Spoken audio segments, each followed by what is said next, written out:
আসসালামু আলাইকুম। আশা করি সবাই ভালো আছেন। আজকের আলোচনার বিষয় হচ্ছে ক্যাবিক্স অর্থাৎ কোষ পস্ত্রা।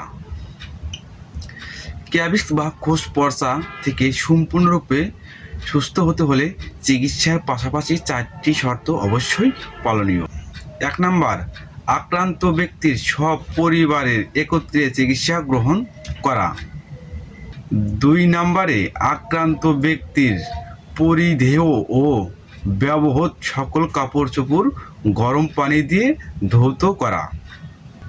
3 নাম্বারে, যে সকল কাপড় চোপড় ধোয়া সম্ভব নয় সেগুলোকে রোদে ভালোভাবে শুকিয়ে নিয়ে ব্যবহার করতে হবে। 4 নাম্বার, ক্যাবিক্স বা কোষ পস্ত্রায় আক্রান্ত ব্যক্তির সংস্পর্শ থেকে দূরে থাকতে হবে। চিকিৎসার পাশাপাশি এই 4টি শর্ত মেনে চললে ক্যাবিক্স বা কোষ পর্চা সম্পূর্ণরূপেই ভালো হবে। ধন্যবাদ, সবাই ভালো থাকবেন। পরবর্তী ভিডিওতে নতুন কোনো টপিক নিয়ে আলোচনা করা হবে।